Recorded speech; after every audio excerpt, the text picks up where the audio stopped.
Okay, let's dive right into this explainer. What if I told you the reason you're completely exhausted by noon has literally nothing to do with how much sleep you got last night, but absolutely everything to do with the first 60 minutes of your day? Today, we're going to unpack how our everyday, seemingly harmless routines are secretly draining our mental strength, and, more importantly, we'll talk about how to rewire them. We're pulling some fascinating insights from our source material today to build what we're calling the architecture of an intentional day. Let's get into it. So I have a question for you. When did you become so mentally tired? And I really want you to think about this for a second. I'm not talking about being physically tired from, running a marathon or hitting the gym. I mean that deep, heavy mental fatigue. You wake up, you reach for your phone like a zombie, just for a second, right? And boom, suddenly you're flooded with 100 notifications, emails, and just endless noise. You literally feel exhausted before your feet have even hit the floor, before the day has even truly started. Sound familiar? Well, our sources paint a really stark contrast here. On one side, we've got the reactive morning. This is basically surrendering your attention to the world's noise right out of the gate. You're chasing these cheap dopamine spikes, starting the day in absolute chaos, and basically forcing your brain into survival mode. But on the flip side, we have the intentional morning. This whole concept is about carving out space and silence to signal to your brain, hey, I'm the one in control here. It puts you firmly in leadership mode instead of reaction mode. I really want to pause on this exact quote from the text. Your morning is programming your brain. Seriously, think about that.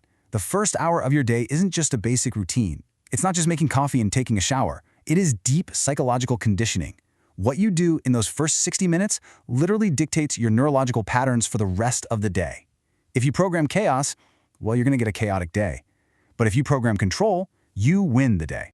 Because here's the thing. All that constant overstimulation leads to a pretty dangerous phenomenon called attention collapse. It's exactly what it sounds like. High performers fiercely protect their mornings to prevent this exact collapse. Think about it. When your nervous system never rests, because it's constantly bombarded by endless input, you just lose your ability to focus deeply. You lose your emotional control. High performers totally get that attention isn't just some tool. It's their absolute most valuable resource. Basically, where your attention goes, your life follows. So how do we actually build this foundation of mental control? It boils down to 4 super simple, disciplined actions. First up, silence before stimulation. Then moving your body to activate the brain. Third, actively avoiding technology. And finally, just finding stillness, maybe just drinking a glass of water. Actually, let's zero in on that technology piece for a second. Actively avoiding your tech in these early moments is absolutely crucial because it prevents that artificial dopamine spike that immediately hijacks your focus. And getting up to move early? So powerful. It proves to your brain that you're no longer a passive reactor just lying in bed, but an intentional actor taking charge of your physical state. Section 2. Mastering social defense, defending the mind against the world. All right, so now that you've protected your morning, you actually have to step out into the real world, right? And this is where our everyday interactions with people can subtly become psychological traps. Which brings us to what the source material calls the kindness trap. So often, this impulse we label as being nice or empathetic is really just the fear of saying no. It's the fear of setting a hard boundary. As Machiavelli warned over 500 years ago, and this still hits the nail on the head today, being overly agreeable and playing by a rule book that everyone else ignores turns you from a respected presence into a mere utility for other people. You literally stop being a person and start being an emergency button that people press whenever they need something. And our sources brilliantly illustrate the fix for this. To effectively navigate social defense, you can't just be the pushover nice guy, but you also don't want to be a jerk, right? You actually need to embody 2 very distinct personas. First, you need the strategic awareness of the fox, someone who reads between the lines and uses social intelligence to anticipate these traps before they spring. But you also need the assertive presence of the lion. That means exhibiting quiet strength, setting firm boundaries, and just naturally commanding respect. Moving on to the next part, the 5 intentional growth hobbies, rewiring the brain through action. Okay, so having defended your boundaries during the day, we now have to look at what you do with your free time. Because getting rid of passive consumption and replacing it with intentional activities literally rewires your brain. Our sources call this the growth curriculum. Most people just completely stop learning after they finish school. But if you adopt these 5 compounding hobbies, the whole game changes. First, you become a hunter of knowledge through learning. Second, you master your physical vessel through movement. Third, you create and you ship work. Fourth, you reflect to gain insight. And fifth, you build for lasting impact. Doing these 5 things replaces that cheap, passive dopamine you get from endless scrolling with the hard-earned dopamine of real discovery and neuroplasticity. Now, if you take on that third hobby, creation, you are guaranteed to face a very specific timeline. You always start with a ton of excitement, right? But then you quickly hit what's known as the valley of disappointment. This is that brutal phase where your work just doesn't match the vision in your head. We have all been there, staring at a blank page or a messy project and just wanting to throw in the towel. Right at that exact moment, an internal voice called the resistance will whisper to you, basically begging you to go back to the safe, comfy world of just consuming other people's content. But you have got to lean into the discomfort and finish, because shipping your work is what actually builds your true identity as a creator. I want you to keep this specific number in mind, 1,000. This is the 1,000-day rule of building something meaningful. Trading short-term comfort for long-term power just doesn't happen overnight, folks. It requires immense, repetitive consistency.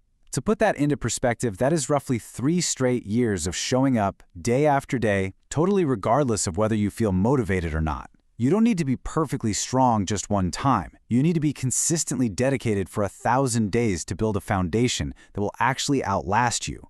Which brings us to the final piece, protecting your mental strength, defending the mind against itself. So we've built the external architecture. We've got our mornings down, our boundaries set, our hobbies in place. But as the day winds down, we have to confront the ultimate boss, the internal saboteur living inside our own heads.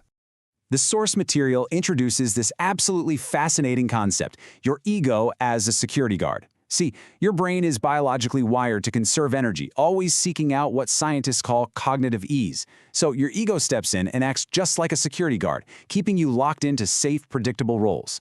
It absolutely loves the story of the struggling artist or the quiet helper. Why? Because playing that familiar role avoids the immense pressure and the massive transformation that real success would demand. The crazy truth is, we often self-sabotage simply because our brain is literally terrified of leaving its comfort zone. Listen to this profound realization from the text. Success isn't a reward for your ego. It's a death sentence to the character it's been playing. Wow. I mean, when you chase a massive goal, you're essentially forcing yourself to drop the familiar, comfortable masks you've been wearing for years. And that is exactly why taking that leap feels so unbelievably scary. So how do we actually beat our own ego? By following a highly actionable 3-step path to authentic authority. First, you have to recognize when your ego has hijacked the system, when you're just acting to preserve an image. Second, and this one is a real game changer, observe the fear without becoming it. So instead of saying, I am a failure, you say, I am noticing a feeling of failure right now. That tiny little linguistic shift creates a massive amount of mental space. And finally, cast a vote for your new identity with small, consistent actions. This idea fundamentally shifts the entire narrative around willpower. We're always telling ourselves, I just need to try harder, or I need to put in more effort. But mental strength isn't about adding. It's actually about subtracting. It's built by simply removing the invisible things that drain our energy. Once you plug those leaks, your natural edge is restored completely on its own without you having to force it.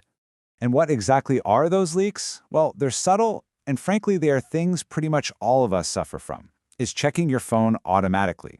Constantly task switching so you never actually focus deeply on one thing.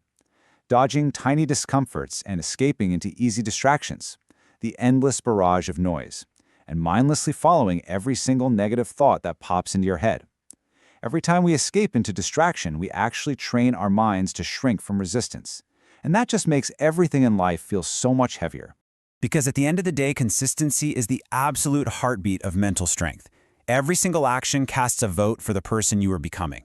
Real power isn't loud or explosive, you guys. It is quietly reclaimed in that tiny, brief space between a trigger, like a notification ping or a sudden feeling of boredom, and your response to it.